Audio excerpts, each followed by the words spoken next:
But we begin tonight with some disturbing new details about the views that may have motivated an 88-year-old self-proclaimed white supremacist to allegedly go on a shooting spree inside Washington, D.C.'s Holocaust Museum yesterday afternoon. Today, federal authorities filed federal murder charges against James von Brunn, the suspect in that fatal shooting, who remains in critical condition tonight at a Washington, D.C. hospital. Remarkably, this man is still alive, thus far surviving a bullet wound to the head, despite the fact that he is 88 years old. Mr. von Brunn was allegedly fueled by his known extremely anti-Semitic views, a fact reinforced today as investigators revealed the contents of a note that they found inside his car. It said, quote, "The Holocaust is a lie. Obama was created by Jews. Obama does what his Jew owners tell him to do." One of the things that has emerged about James von Brunn since this incident is his support for and propagation of right-wing fringe conspiracy theories concerning President Obama. Specifically, von Brunn appears to be a birther. We have discussed the birther phenomenon before on this show. A birther is someone who believes the theory that President Obama is not a natural-born U.S. citizen and therefore cannot legitimately be president. The main contention of the birthers is their allegation that President Obama has yet to reveal his real birth certificate. Mr. von Brunn wrote about that in an internet posting last February entitled, "Obama is Missing." Under the heading, Missing Hidden Documents, Mr. von Brunn writes, quote, "Original vault copy of certificate of live birth in the USA, not released. One version hidden in Hawaii, original found in Kenya." This baseless, mouth-breathing whack job theory became such an issue during the presidential campaign that Mr. Obama did actually release the certification of his birth from the state of Hawaii, showing that he was born in Honolulu in 1961. And yet, the birther movement persists. And although it seems like it's beyond the fringe, it actually turns up a lot in what are otherwise represented as mainstream conservative and Republican circles. For example, at the conservative tea parties that were held across the country in April, you couldn't get away from it. Do you think Barack was born in the United States? No, I do not. Why? Why do you think he was? Because I've seen his birth certificate. Oh, the hell you have. Nobody's seen his birth certificate. It's strange that the birth certificate isn't produced. I think it was produced. Well, where was that? I think he's a Kenyan. You don't think he was born here? Hell no. Do you think Barack Obama was born in the United States? I don't know. You don't think he was born in the United States? I don't. Why? I don't, because he won't produce the original birth certificate. Since the Tea Parties, the birther movement has stayed in the news. Recently, a conservative website called WorldNet Daily has tried to buy billboards across the country that say, "Where's the birth certificate?" As recently as yesterday, the day of the shooting at the Holocaust Museum, talk show host Rush Limbaugh raised the birther claim on air again. Barack Obama has one thing in common with God. You know what it is? God does not have a birth certificate either. God does not have a birth certificate, neither does Obama. This isn't just one of the kooky things propounded by the violent far-right fringe and at anti-government protests and on far right-wing talk radio. The birthers have actually made it as far as introducing legislation in the United States Congress. Republican Congressman Bill Posey of Florida introduced a bill this past March, H.R. 1503, a bill that would, quote, amend the Federal Election Campaign Act of 1971 to require the principal campaign committee of a candidate for election to the office of president to include with the committee's statement of organization, a copy of the candidate's birth certificate. When he introduced that bill, Congressman Posey cited questions surrounding President Obama's birth certificate as the justification for this legislation.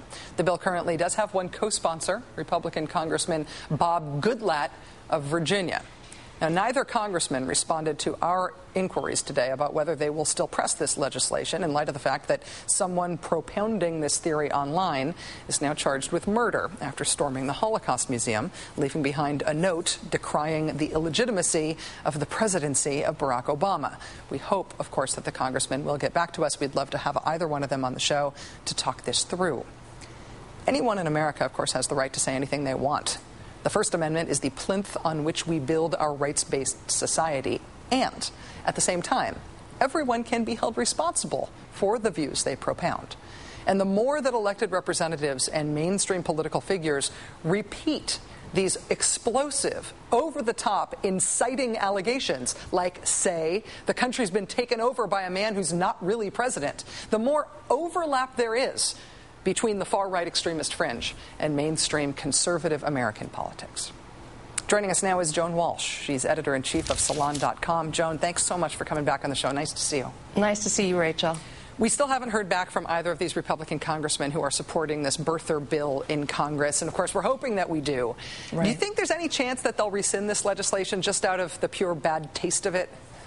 I really don't. I mean, before the shooting, I saw Posey online railing against the leftists who've criticized him. He's very defensive of it, and, you know, he's clearly putting this forward as a good idea that's going to clear up this sort of mystery in the future. But you don't put forward legislation without positing that what you're trying to correct is a problem. So it's clear that they are validating the insanity of the birthers, who include nut jobs like Alan Keyes and Jerome Corsi, and Andy Martin, who floated the idea first that Obama was a Muslim. It's really an unhinged group of people, and now it includes a murderer. Well, what are the consequences of validating, as you say, of sort of legitimizing these views? I mean, views, sticks and stones, right? I mean, the rhetoric, even hateful and insightful and even violent rhetoric itself doesn't kill people. What is the appropriate level of responsibility for people who are legitimizing these views?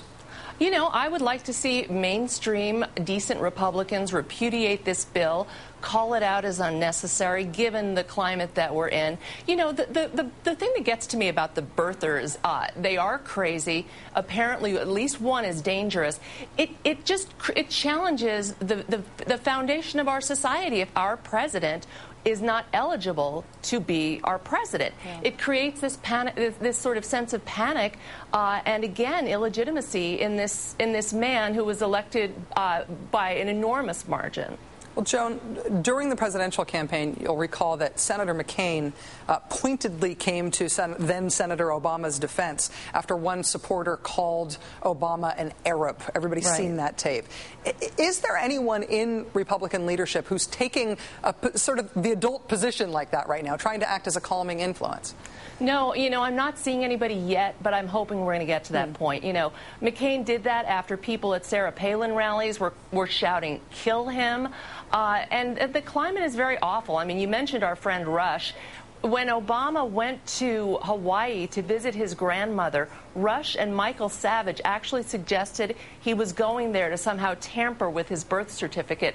But these people in this party will not stand up to that man, who has also called Obama more dangerous than al-Qaeda. So you've got this level of vitriol that I think is really unprecedented, coming out of fairly mainstream people with very big audiences, and cowardly Republicans who are not saying, sit down, shut up, Rush. You cannot call our president more dangerous than al-Qaeda while we're in Congress. Yeah, no one will say that. You're helping to create a climate that nobody in America wants. Exactly. We also saw this spring Republican Governor Rick Perry of Texas sort of flirting with views in support of secession, of Texas seceding from the Union. Right. We now have these pair of congressmen giving voice to those who question President Obama's legitimacy to be president.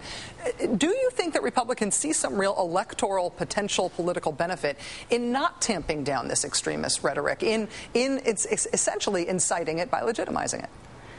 Man, I hope not. Yeah. You know, I'm going to just try to give them the benefit of the doubt.